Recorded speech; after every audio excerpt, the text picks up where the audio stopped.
Once in a small town in the Midwest, under the vast expanse of the azure sky, there lived a black transgender woman named Imani. Imani's voice was a vessel of pure emotion, a rare gem that shimmered with the brilliance of an angel's song. But the harmonious beauty that poured forth from her lips was in stark contrast to the discordant reality she faced daily. Imani's life was a tapestry woven with threads of joy and pain, bright hues of her vocal talent mingling with the darker shades of non-acceptance. Her family's understanding was limited by traditional views, and their love, conditional, tangled with biases they could not untangle. The community, a quilt of wheat fields and conservative minds, provided a backdrop of both solace and familiarity and the chill of exclusion.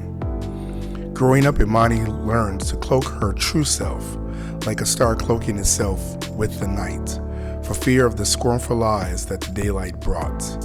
She sang in the shadows, her voice ascending like a secret prayer, seeking refuge in the embrace of music. Her dreams were whispered into the night, a silent yearning for the stage where the spotlight would embrace her authenticity. Imani's days were spent as a maid, moving invisibly through the homes of the affluent. Her presence felt, but unseen. Her identity shrouded beneath the uniform of her occupation. It was in one such home, grandiose and echoing with silence of its seldom present owner, that fate took an expected turn. Imani's days were spent as a maid, moving invisibly through the homes of the affluent. Her presence felt, but unseen. Her identity shrouded beneath the uniform of her occupation. It was in one such home, grandiose and echoing with the silence of its seldom present owner, that fate took an unexpected turn. On an ordinary Thursday, the air hummed with the usual blend of cleaning agents and the soft swish of Imani's duster. But today, her heart was heavy, and she sought solace in the old gospel hymns her grandmother had taught her. Her voice rose pure and clear, unimbued with the depth of her being, filling the empty spaces with a soulful melody. Unbeknownst to Imani, the owner, a record producer named Jonah, had come home early, his mind entangled in search for a fresh, authentic sound.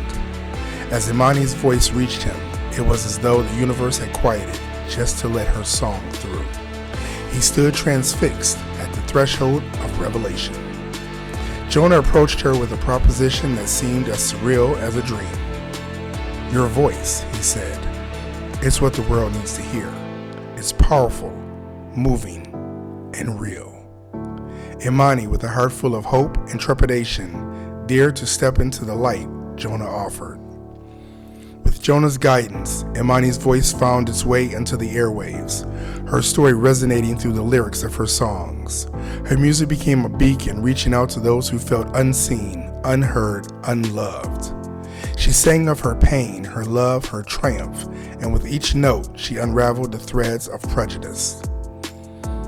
The once indifferent community tuned in, initially out of curiosity, but soon respect and admiration grew. Imani's family too began to see her in a new light, cast by her glowing legion of supporters. Understanding dawned, acceptance followed, and love rekindled, illuminated at once dark corners of their bond. Imani's journey became a testament to the power of authenticity and the strength of human spirit.